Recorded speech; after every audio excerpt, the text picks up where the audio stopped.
All right. Welcome to the Ujamaa Hour. Welcome to the Ujamaa Hour. We will be getting started shortly. We just want to make sure that folks have a moment to ready themselves in the room.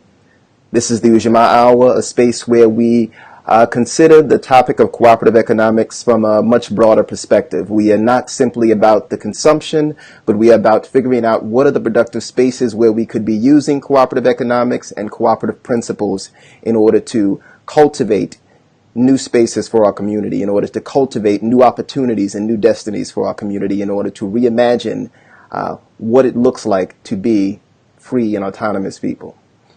This is the Ujamaa Hour. We are going to get started in just a moment. If you're in that comment section, make sure you shout out to Black Love, Black Culture, Black Cooperation. This is where we are. We are broadcasting live within BIBA, the Bridge Embassy for Black America. BIBA is a space where we build and protect Black. BIBA is a space where we document our financial and social capital and think about how all of those things are traded within our communities. And so this is the Ujamaa Hour, where we want to make sure that we break down some of those more complex aspects of cooperation that we sometimes don't get into. Give a shout in that comment section if you're out there.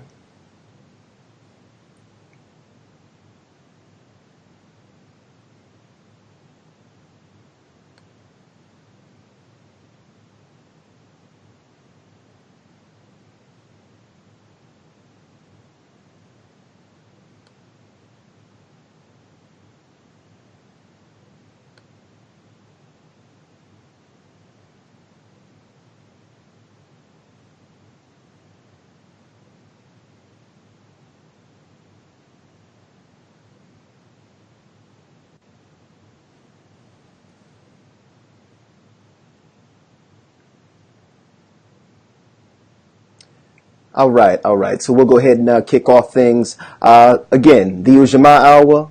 Ujamaa meaning in Kwanzaa, in the Kwanzaa principle, cooperative economics. But as we covered in the last segment we did with Brother Kamal Rashid back in December, we discussed that Ujamaa has a much deeper meaning. It has a meaning that is rooted in familyhood. So that Jamaa is a Swahili word that means family. And so the principle of Ujamaa is a word that means familyhood. And we discussed also during that segment Julius Nyerere, the first president of Tanzania, often called the father or the Mwalimu of Tanzania.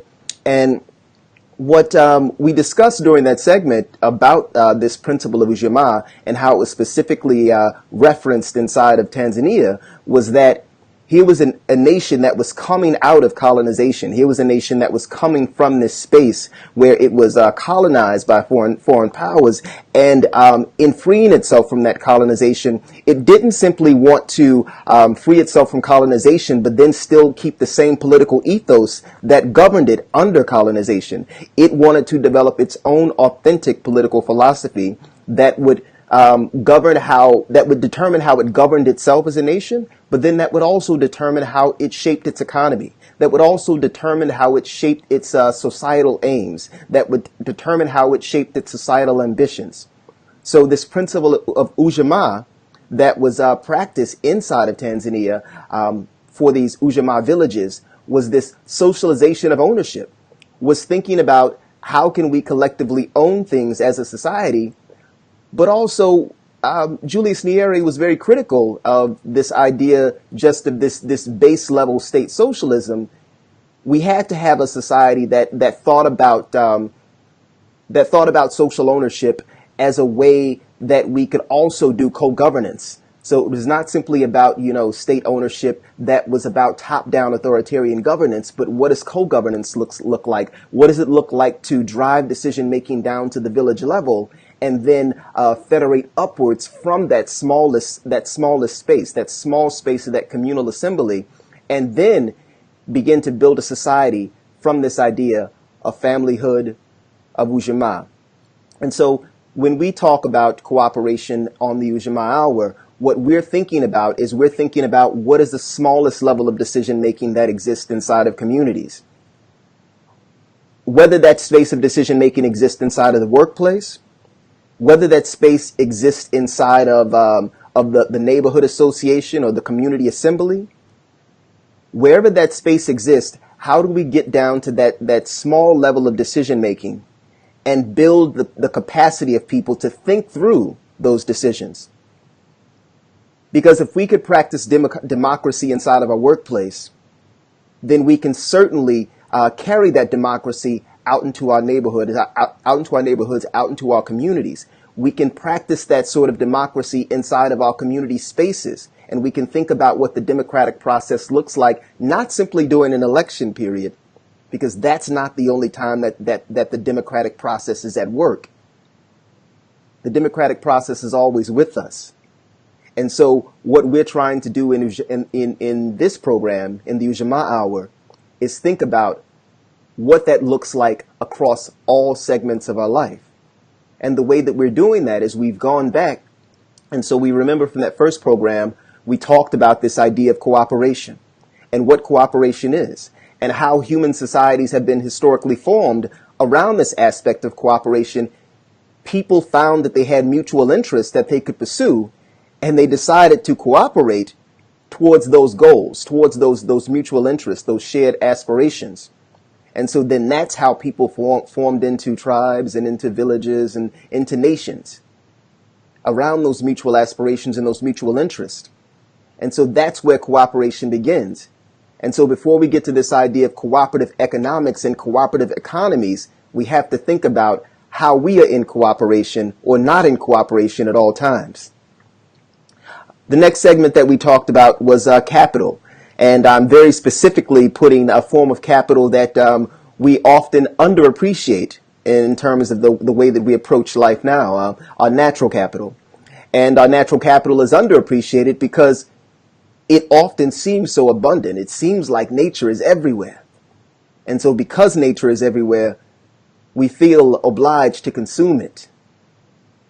We feel obliged to discard it. And so when we think about capital, what we've talked about in this program is we've talked about how capital exists in a number of different forms. So we've talked about that financial capital, that intellectual capital, that living capital, the material or the built environment, cultural, experiential, social, spiritual. So that's how you get it from the permaculture perspective. There are other ways to think about those 8 forms of capital as well. And if you were to go to the Aspen Institute and their WealthWorks module, then they would think about the 8 forms of capital as the individual, the intellectual, the social, the cultural, the natural, the financial, political, and the built environment. So again, however you think about those 8 forms of capital, recognizing that in each of those spaces, financial capital is only one of those things. So oftentimes we are trained in this society to focus on financial capital as the most prevalent, the most dynamic, the most valuable form of capital that exists. When in actuality, there are all these other forms of capital that are abundantly available to us inside of the social space, inside of that social capital. There are forms of capital that are available to us inside of the intellectual capital. There are forms of capital that are available to us inside of the experiential space. These are forms of capital that we often take outside of our communities, and we sell these forms of capital to people that we labor for, to people that we work for. And we may not be getting back the proper amount of financial capital on our returns. So how we need to think about capital is we need to think about how we can move those forms of capital outside of simply selling them for dollars, right? Because the dollars will not necessarily oblige us with the full value of what that capital is worth. And so we talked on this program about, again, cooperation, capital, and then we shifted to economy. And so right there in the corner, you're going to see this model of the donut economy or donut economics as modeled by Kate Raworth. And donut economics simply thinks about the economy as a donut, as a circle. And in the center are all of the resources that exist. So those 8 forms of capital that we talked about exist inside of that center. And then outside of that, in that green space, that the sort of lighter green space, is that safe zone. So when we are utilizing those forms of capital in a way that is sustainable, we're in the safe zone. But once you go outside of that safe zone, once you begin to use capital in a way that is not sustainable, that does not value people if it's a carrion economy, that does not value nature if it's natural capital, that does not value the built environment. Whatever it is, once we get outside of that safe zone, then that's where the danger comes. And that's where we are in reality today, that tipping point, that Anthropocenic era. And right now, one of the things we talked about in Cooperation for Liberation this past Sunday, so that's our study and working group, and I'll talk more about that at the end of the program. One of the things we talked about on Sunday, because right now we're reading this text, The Next American Revolution by Grace Lee Boggs. And it's written inside of that post-industrial Detroit. So post-industrial Detroit is a space where we've seen the ravages of industry, we've seen the ravages of capitalism sweep through the land, extract all of the resources from that space, leave it drained, and then disappear. So it got outside of that safe zone. But the other part of that conversation is the reimagining. Because lots of our cities, certainly, I live in Southeast Chicago. And in Southeast Chicago, East Chicago, we are living with the ravages of post-industry, of post-industrial space. How do you reimagine that space? How do you reimagine what can exist inside of that space? And the way that you do that is you have to find some cooperation with the people that are there. You have to recognize the forms of capital that still remain in this community. And then you have to work with a different definition of economy. Because economy is not simply what we purchase. It's not what we spend.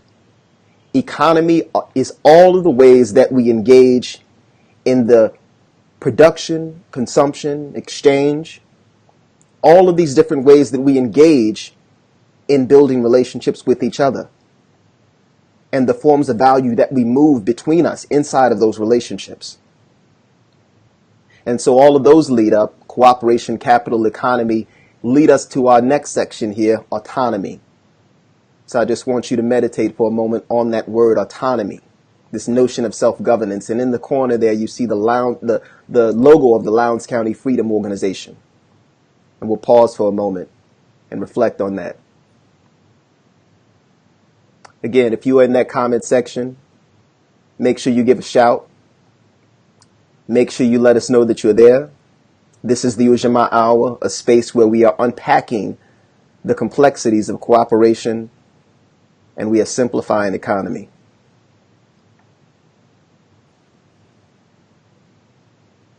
So the Lowndes County Freedom Organization, established 1965.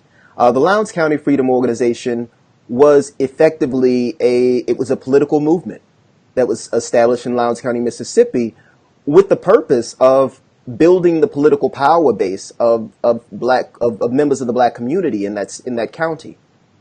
And while the Lowndes County Freedom Organization saw itself as a space that could participate in the electoral process, that could participate in getting people elected, it also recognized that that was not where its power was going to lie.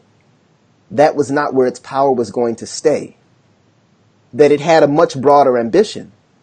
That its goal was to be a political movement that could change the material conditions of the people that live in that county, of the people that lived in that state. And ultimately, certainly their ambitions were to change the material conditions of black people throughout the country. So they recognized that their goal was political and social and civic autonomy. They didn't necessarily want to continue living under the state of oppression that existed in that space at that time. So the Lowndes County Freedom Organization formed and mobilized for that purpose. And they employed several different strategies in terms of, bringing people into that political process, helping people to articulate their political aspirations and their political ambitions. But again, recognizing that electoral politics because we are in an electoral season. Electoral politics is a tool. And ultimately, if you get caught up thinking that that an election and a successful election is the goal, then you will miss the use of the tool.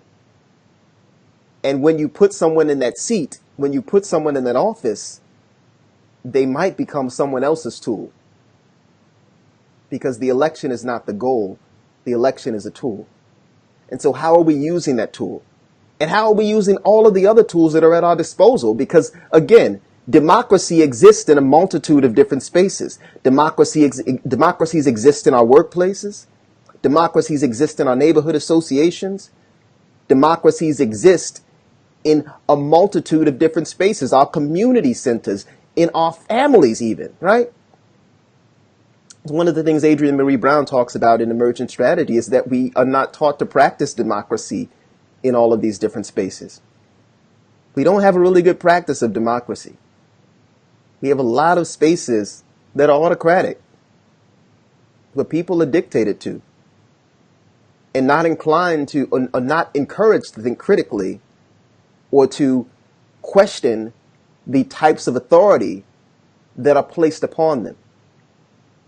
And so what we're doing when we're thinking about this goal of autonomy is we're trying to figure out what self-governance looks like everywhere we are.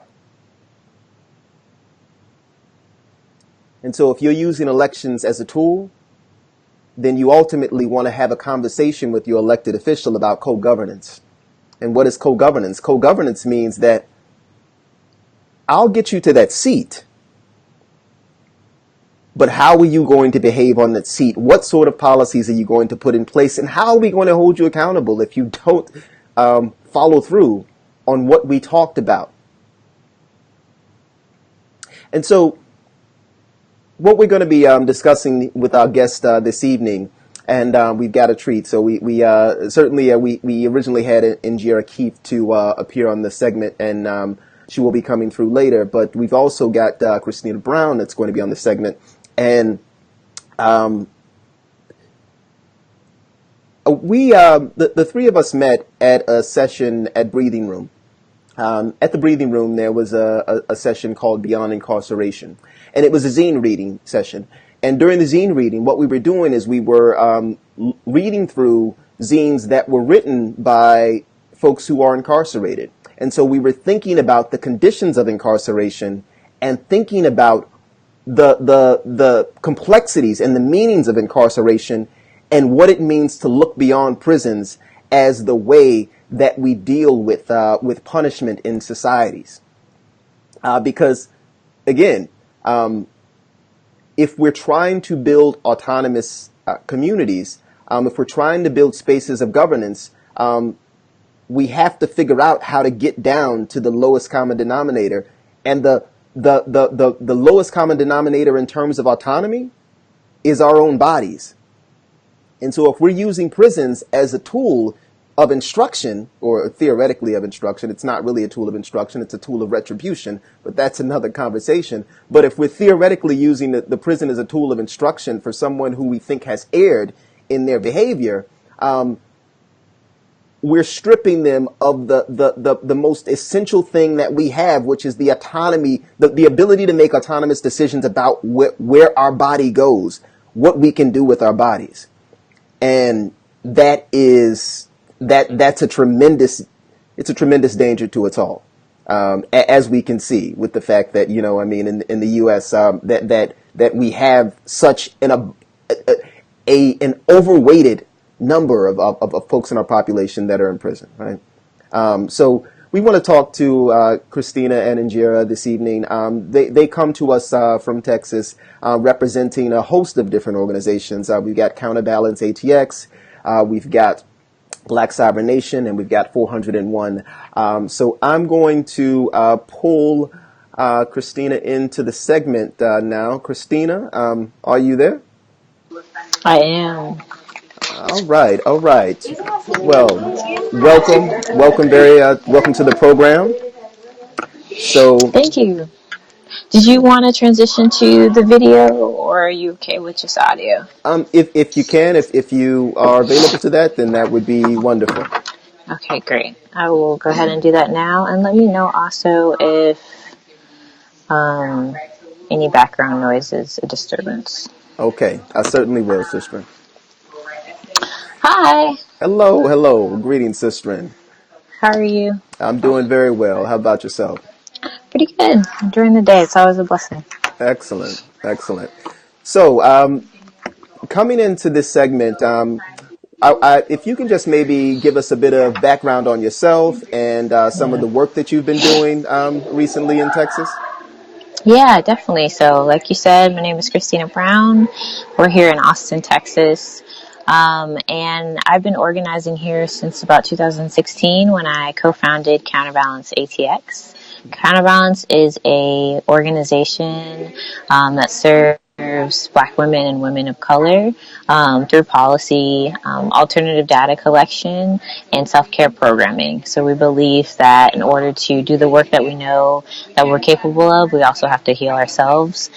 So we seek to create alternatives to institutionalized healthcare and go back to more holistic practices when necessary and appropriate. That's a little bit of what Counterbalance does. To provide context on the host of organizations that you named, Indira is the executive coordinator for Black Sovereign Nation. And Black Sovereign Nation really seeks to create alternatives to the war that we see around ourselves. So they have programs from press to a community school, and that's actually why she's not with us right at this moment. She's with the teachers of the community school right now. They have community defense, they have backyard gardenings, community gardening programs, all different types of programming that looks to create alternatives or viable transitioning towards an alternative for Black folks here in Austin. And that's what she does. And within the broader framework of 401, to go a little bit into how the two organizations fit into that, 401 is a framework that is actually the world's first Black cooperative federation. And the two organizations fit on the L4 level. So there's an L1 level where we have charismatic leadership, the people that are usually putting their minds and hearts on how policy in an alternative world would look, how we would govern ourselves, what the Constitution for Black folks could look like. L2 is a resource redistribution. Ooh, that was difficult. Hub. It's been a long day. Redistribution hub, where we can allocate resources, whether that be manpower, whether that be monetary, and redistribute it across the Federation equitably. So it's our alternative economic system to capitalism. And then we have L3, which is intentional living communities for Black folks, where Black folks live rent-free, they eat for free, their children are taught at the community school there. And we really flesh out what autonomous living for Black folks can look like. And then we have L4s, which are grassroots organizations across the country and eventually internationally that are doing work on a very local level that act as radicalization points for Black folks and brings them into the Federation so they have an alternative to the war that they see around themselves. So that kind of brings a little context to why there's so many organizations listed. But the simple and plain is Counterbalance and BSN exists within 401.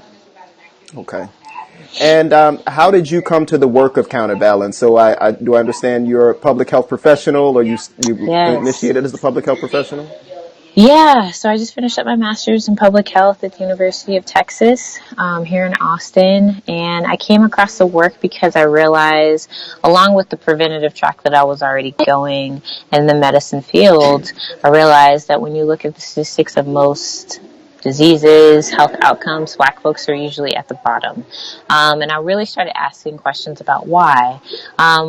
One I guess, interest point really became maternal mortality and infant mortality, birth outcomes here in the state of Texas. We actually have the worst in the developed world. So I really began diving into why Black women were being impacted so severely by simple, treatable conditions during the birth process.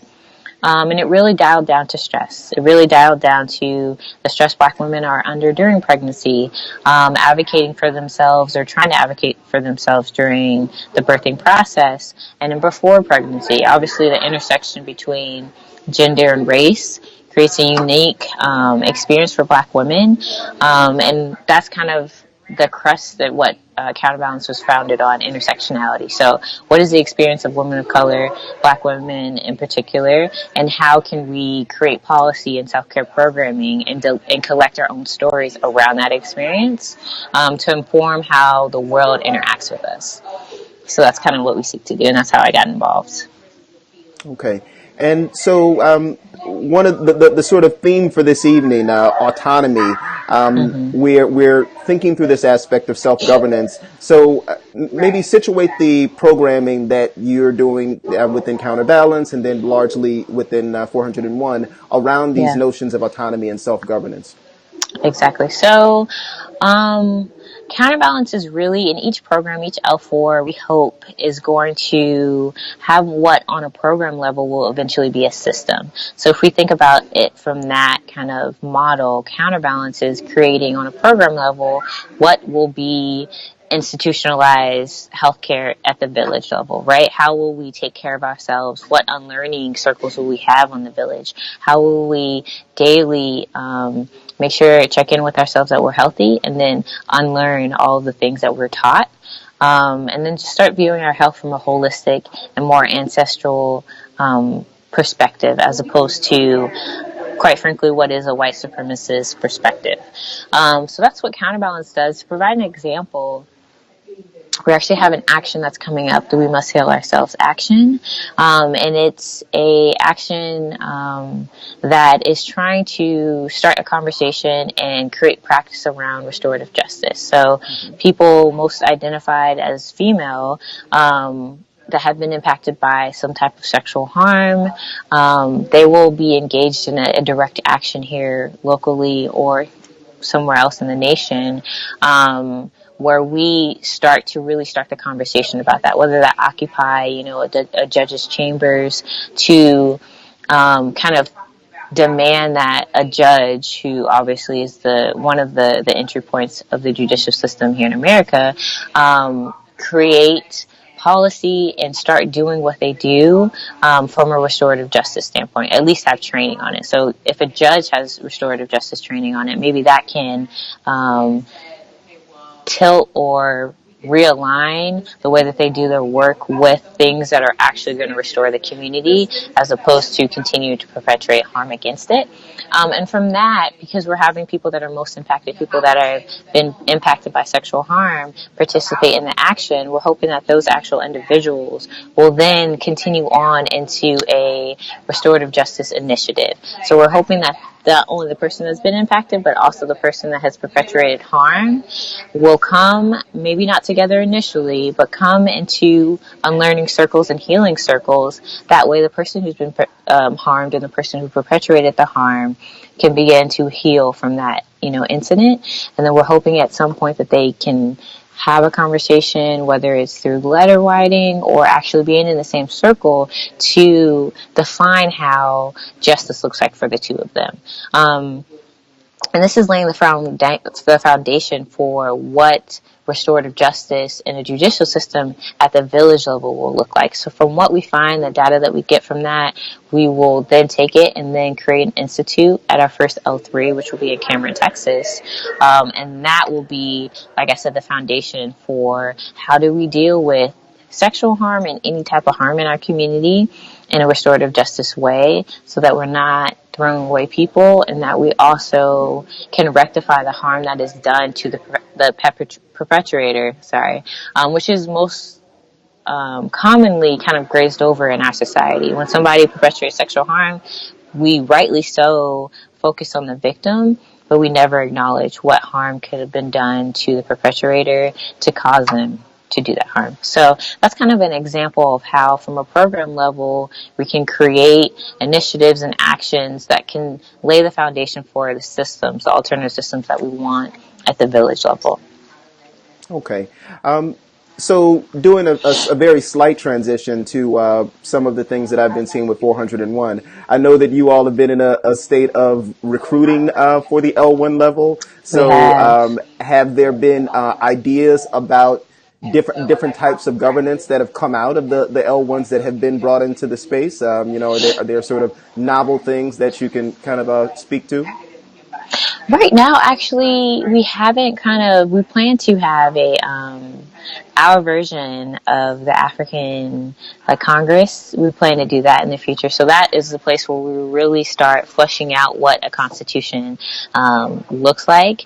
And right now, our only L1 is Mohammed, and he's incredible. So he's from the UK, and he's done amazing work with the UN, and he's really taken our reparations model that we usually use for allies and advocating for 401 to be in talks with countries that are looking to do the same thing. So we know that colonization has ravaged the diaspora, and a lot of those countries and continents are looking for, specifically Africa, is looking for reparations in some form. So how can we, taking it micro again, with 401 as a federation, use that as a leverage point for countries to get some type of reparation. So we haven't really gotten into governing as much as we have, because he's the minister of international and diplomatic policy. We've kind of got into those types of talks. So exactly how will you,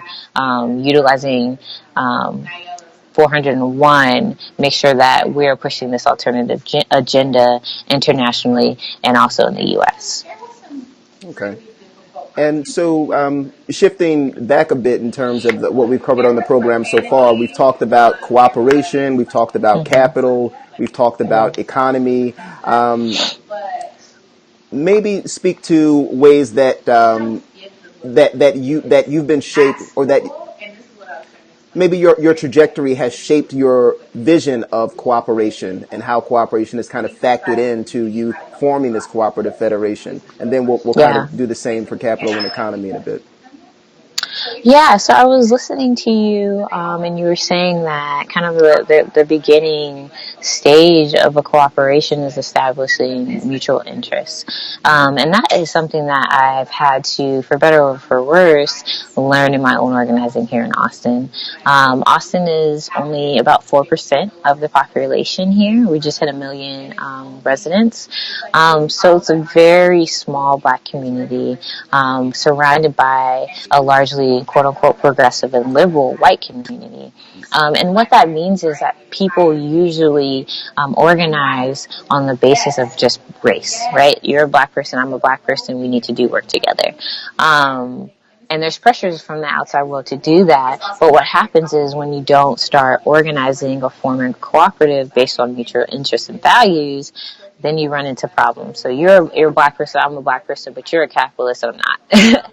Right? You believe in investing in state institutions and I don't. You believe in working with the police and I don't. So when you kind of skip that beginning step, like you were saying, you run into a lot of problems. And I think now that I'm in the stage right now with 401, I'm really able to, at the beginning of the conversation, say, hey, what are your values? Do we align and can we do work together? And what I like about the 401 framework so much is that at the L4 level with every organization, as we recruit and create, each organization maintains their own autonomy. Therefore, they're bringing in their own prospective audiences, but it's under the basis of this, unified value system. So meaning if Chicago, you guys you just had another recent development with a gang list. So if we're trying to put pressure locally or nationally, and what's happening with Chicago, here in Austin, and here in Philly, and in LA and Oakland,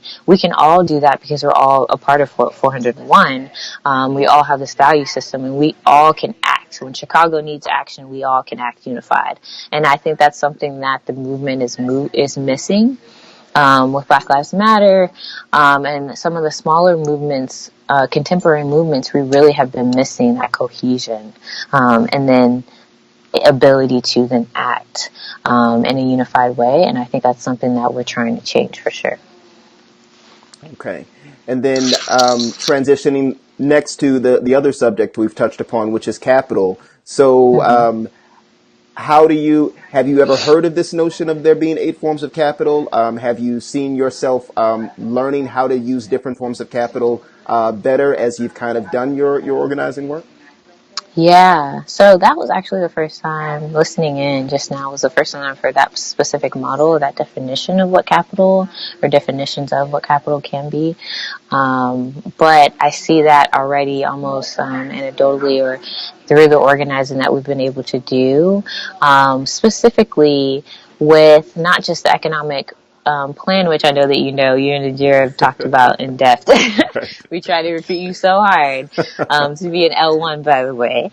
But with how we're re-envisioning distribution of wealth, right? So everyone in the 401 Federation gets a basic income program.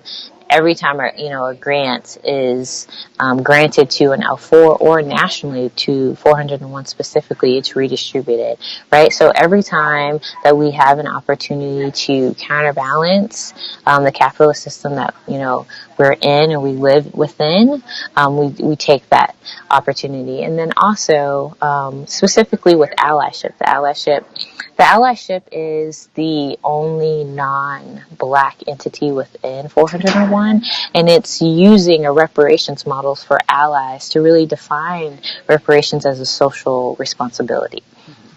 And that is an innovative way, I believe, in redistributing assets and funds. But you're taking assets and you're looking at it through obviously, monetarily, but we try to look through it as obviously land. We try to look through it as skills. So we have a allied business program where if I have a person who knows within 401 that they're going to utilize the skill set for the further, building of 401, which is an anti-capitalist foundation, they will then be taken into a space where maybe we have Facebook or we have Google, and they will learn coding, or they learn accounting, and then they will repurpose those skills for 401, right? So then again, those skills, which we know is an asset, are redistributed throughout the entire federation. The money that they may, acquire from using those skills,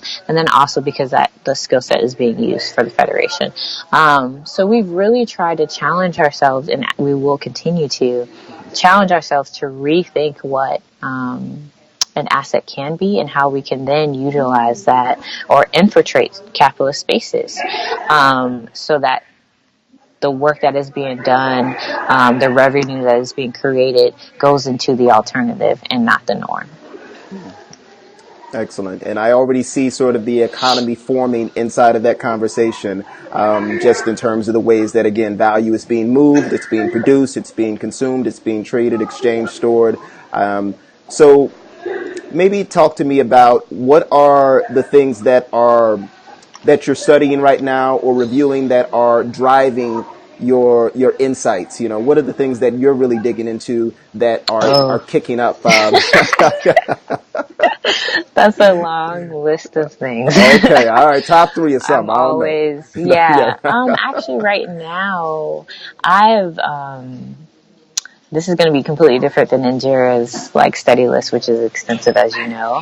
I'm actually really trying to reimagine how contemporary millennials ingest media. And looking at how we can repurpose that as a radicalization tool for Black folks and for allies. So I'm reading a lot on the diasporic roots of jazz, rock, obviously rap, and how that can be repurposed, the oral history of Black folks.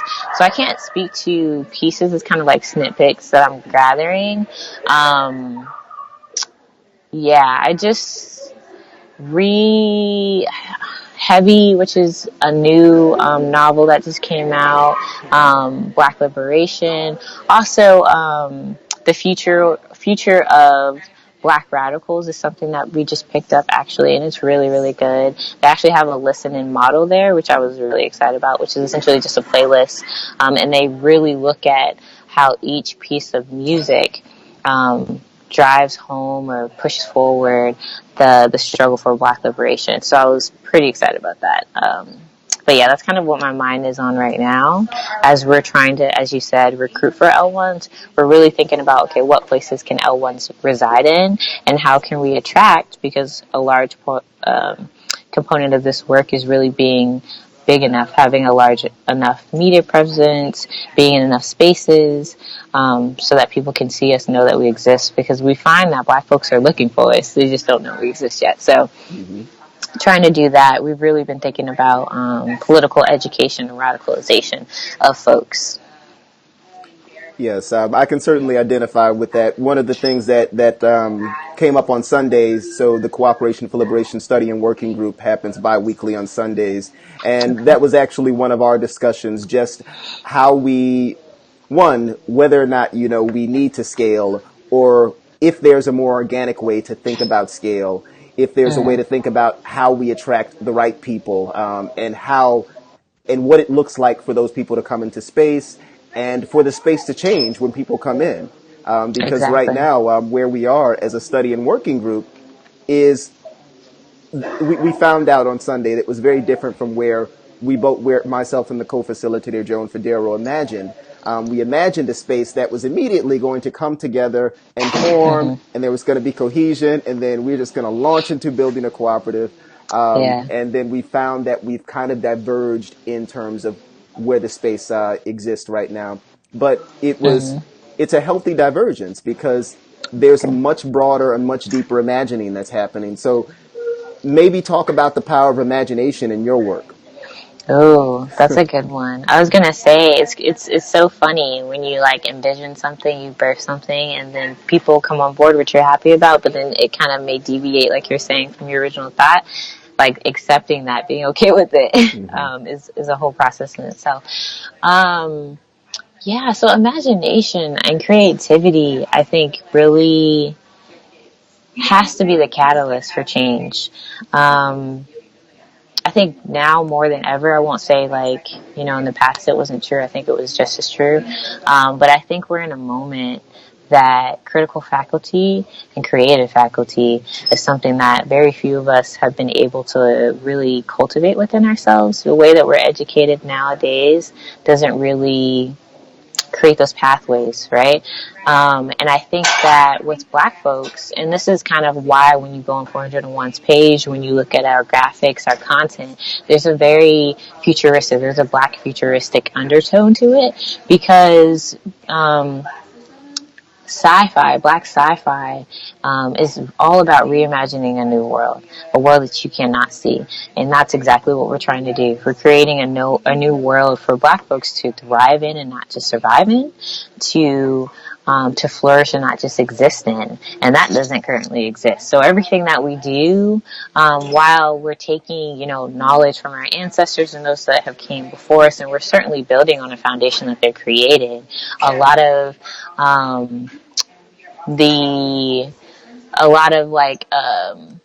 the things that we will try and experiment with is literally that, just an experimentation, to see what works and what doesn't. And I'm glad you mentioned emergent strategy, because one of the things that she says in there, you have to move at the speed of trust. And you also have to move where the energy is, pivot where it is. And certainly along the tour that you met us on, we had to do a lot of pivoting. We thought, if we did this, that we would recruit L1s. Okay, it didn't happen. Now what can we do? Again, how can we find the people that are like us, that are searching for us likely, so we can start collectively imagining this world? Because a thing with creativity, like you were saying before, it's as limited as my perspective, right? And the more people that we bring along, the more beautiful or more colorful, the more vibrant this, collective imagination would be. This image, this alternative society that we are able to create will be. It will not just be a reflection of Kristina and Injera. And I think that's the most exciting and nerve-wracking thing about it is. But it certainly has made for a rejuvenation of my own organizing, because you can kind of get caught into this, nonprofit industrial complex, quite frankly, getting grants, getting funding, trying to recruit people, getting volunteers, and you can lose the inspiration, the initial inspiration that maybe you started this with.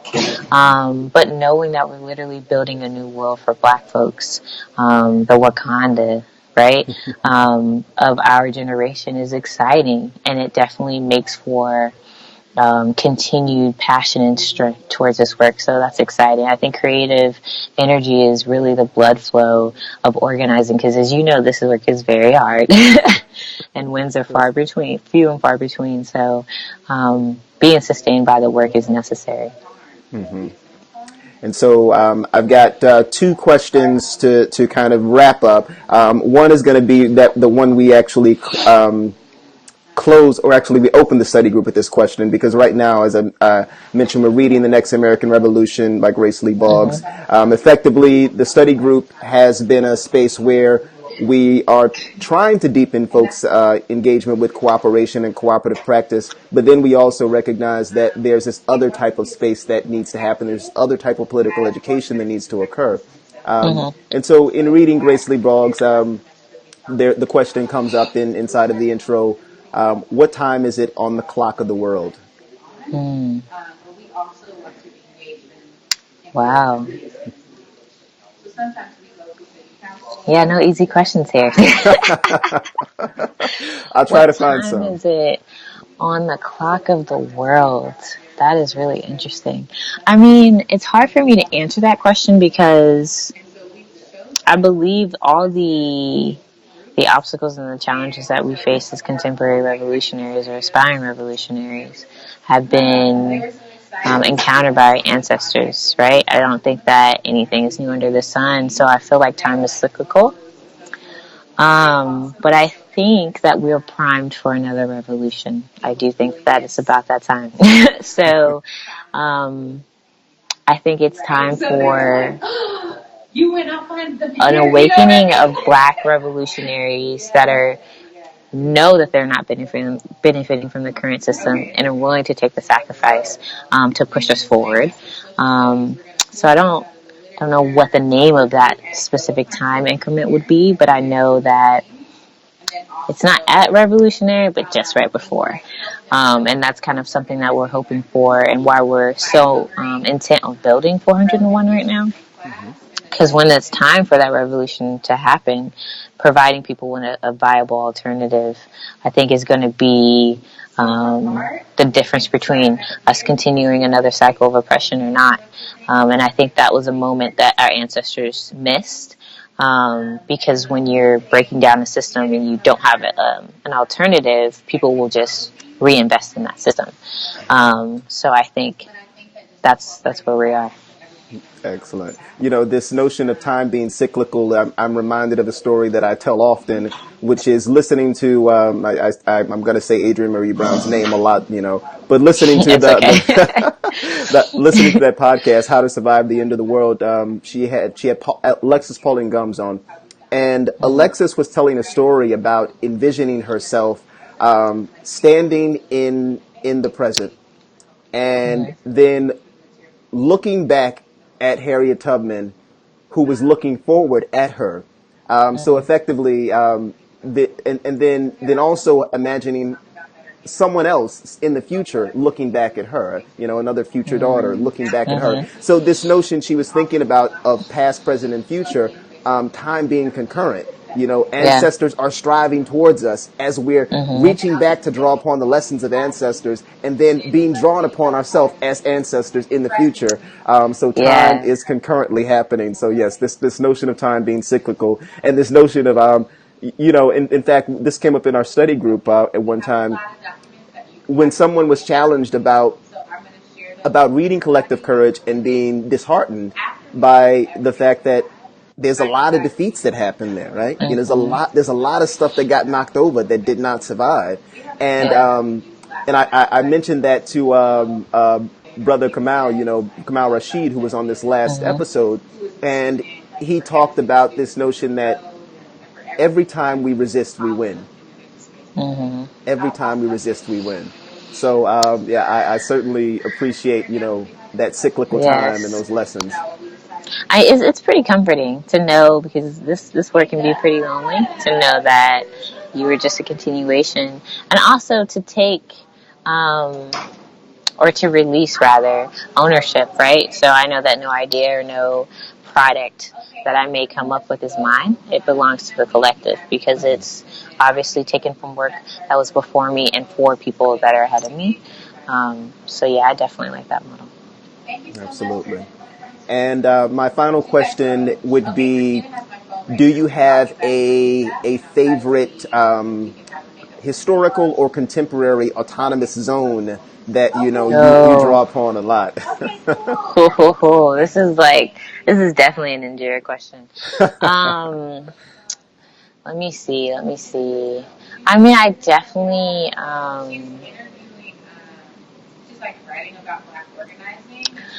definitely appreciate Marcus Garvey for his work, and I appreciate it because the timing of it, in a world where so many people were emphasizing, obviously, the right to vote and reformative organizing politics. He had the know-how and the foresight to understand that there is something that white folks cannot provide us, right? And that's something that I also appreciate a lot about Indira. Indira actually was the very first, I'm going to brag on her a little bit, the first and one of the only organizer here in Austin that really understood that, and carved out space for Black folks to reclaim their human right. So you won't see white folks volunteering at her events. You won't see white folks, putting, gardens in Black people's backyards, and not because she's opposed to white folks doing so, but because she understands that there's something inherent in the human spirit, that when they're able to provide for themselves, they're actually able to heal themselves, right? Their mindset, or at least that can be the foundation of it. And I see that in Garvey's work as well. And it also realigns the power dynamic between white and Black folks, right? So when you talk about allyship, what does it mean to be an ally? That means that there has to be an exchange. It can't be donations, right? It can't be philanthropy. It means that I have power, you have power, and we're exchanging that power. We have mutual interests, going back to what we were talking about before. And that's something that right now we're lacking in terms of allyship, just because Black folks are really at the expense of what white liberals want to fund, what they want to support. And I really can appreciate the work of Black Sovereign Nation and the allyship Sector 401, because we're really trying to grapple with that. We're trying to, like I said, realign that power dynamic and define what allyship is, because right now anybody can be an ally. Anybody can do anything to be an ally. So if I'm looking to an era that I can really speak to and grab knowledge from and practice from, I think it's definitely Garvey. Excellent. And is there anything that we should know about Counterbalance ATX, Black Sovereign Nation, 401? Is there anything that our guests should know before we close out this evening? Yes, I would definitely say, obviously, look up 401. We have a website, www.401, all spelled out.com, or follow us on social media. But really, I want to call attention to Black Sovereign Nation. They have a community school called Coop here in Austin, and they need support. So they have all volunteer drivers, volunteer teachers, volunteer coordinators, and they're teaching a class size of about 8 or 10 Black youth about themselves, all the way from K to 12th grade. So if there's any way that people out there can support, or even just learning about what she's doing, definitely please do so. And that's going to be at blacksovereignnation.org. Hit the Kuba tab and learn more for sure.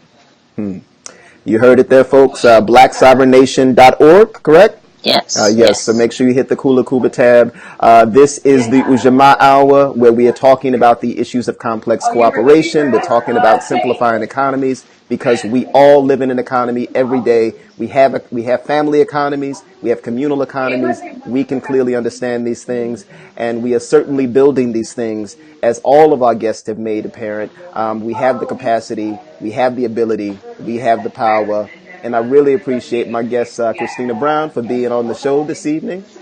Before we go, I just want to make sure that I call out. So as I mentioned, Cooperation for Liberation Study and Working Group happened yesterday, Sunday, 3 to 5. At the Breathing Room Space, 1434 West 51st Street. And our next session is going to be on the 28th. So January 28th, Cooperation for Liberation Study and Working Group is gathering together again.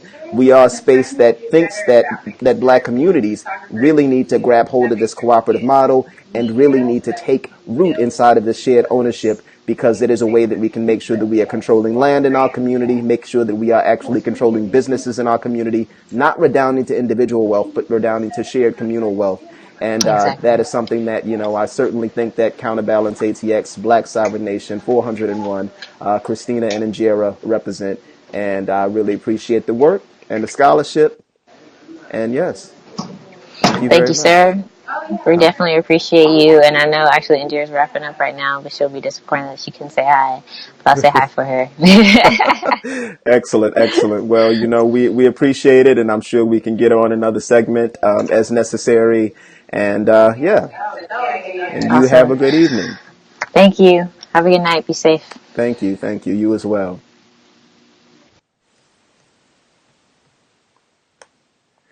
All right, folks. This has been another episode of the Ujamaa Hour. I hope that you picked up something that was valuable. I hope that you recognize that cooperative economics does not simply exist in the space of what we consume and what we purchase, but it exists in the space of what we are capable of producing, what we have the capacity to produce, what we are producing. And make sure that you go out and you produce something and you build something, because your nation needs it. All right, Ujamaa. Black power, black love, black culture, black cooperation. Peace out.